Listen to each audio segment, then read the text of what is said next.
So, you know, sometimes the world gives you, you know, what you ask for. So I'm about to shoot a video about like nice guys and why girls don't like nice guys and stuff like that. Just literally a second ago, well, 10 seconds ago, this girl was walking by and she's just like, you know, when you like a guy and then he's mean to you, but then like you're confused and then he's nice to you and she's getting all wrapped up and all emotional about this thing. And that actually really hits on my point, which is that women don't dislike nice behavior. And they don't even dislike nice guys. They dislike desperate, low-value guys who know only one coping strategy, which is to be nice. They don't like guys that have no choice but to be nice. Think of it this way. Say that you're in school and there's a professor who always gives an A to everybody. You go to his class, you get an A. You don't feel any boost in self-esteem from getting that A because he gave it to everybody. On the other hand, say there's a professor that's like really harsh. He's known as a great professor, world-renowned, but he like fails half the class. You get a B in his class, you feel amazing about yourself.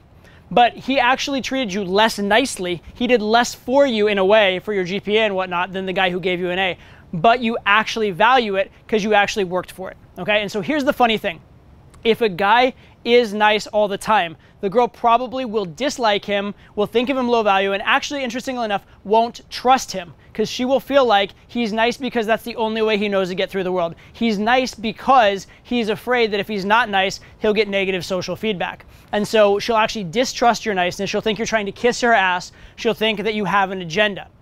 On the other hand, if you're generally nice, but you occasionally stand up and speak your mind, you occasionally say something a little mean or rude, and you stand up for yourself, you show that you can get through life without being nice, now every single time you are nice, it's actually taken with a grain of salt. It's actually trusted because the person knows absolutely you can get through life without using that as a coping strategy. She knows you're capable of not being nice, so your niceness is not just taken as some meaningless gesture, it's taken as it must actually be real. Okay, so the ironic thing is this. You can actually be nicer by occasionally being a dick, right? If you occasionally are not nice, your niceness has more value, and overall, you can give more niceness to a person. Whereas if you're nice all the time, your niceness will not be trusted, will not be as respected, will not even be liked, all right? So do not be the nice guy to try and make her experience better. You're just gonna make her bored and distrusting. Be the guy who stands up for himself, the guy who genuinely, like, does what he thinks is right, but has good intentions for her. And that's the type of nice guy you want to be. You don't want to be the total asshole who makes her life worse and is toxic for her. That's not good either, and girls don't like that either. But they definitely don't like the pushover. They don't like the pathetic, low-value guy who can only be nice. So I hope that helps clear up some of that nice guy versus asshole thing.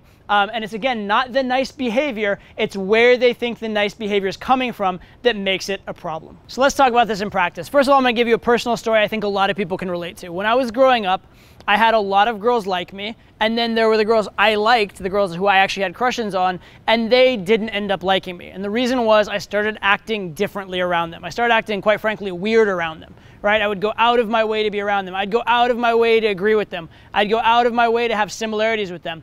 And quite possibly, it like made them think I was weird, freaked them out, that kind of stuff. Because it's like, oh, he agrees with me on everything? Oh, he has everything in common. It's just a little weird. It's a little too convenient. It's a little too fake, right? And I also did not do and say things to offend them.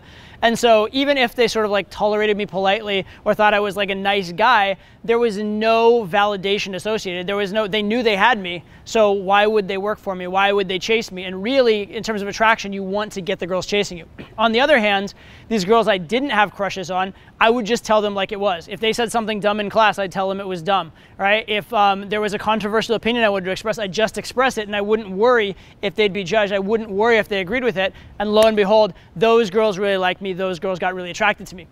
And this should show you the way forward when you actually meet a girl, which is be willing to speak your mind, be willing to be offensive, be yourself. Don't try and be offensive just to be offensive, but don't try and be nice just to be nice either, right? And if you are walking up to a girl cold and you are just like giving compliments, like, hey, you're so cute, hey, I really like you, hey, I would like to take you on a date. Well, she doesn't know you yet, you don't know her yet. The only reason you could possibly like her that much and want to take her on a date is two things. One, you think she's physically attractive. Two, you want to have sex with her, right? That's called having an agenda. That's called wanting something from her rather than wanting to give something to her.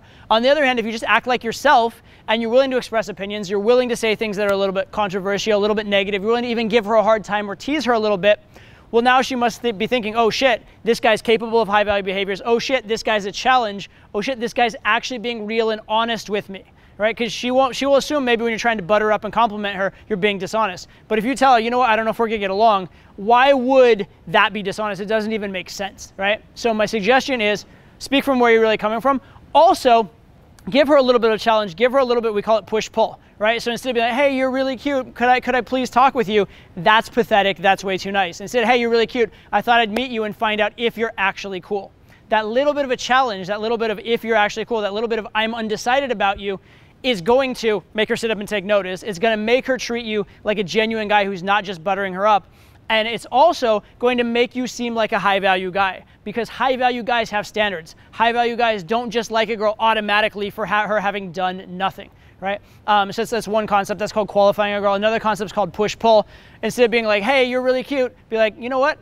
You're kind of attractive, so I thought I'd come over and say hi. The fact that you toned it down to kind of attractive, the fact that it's normal, she'll be kind of, what do you mean?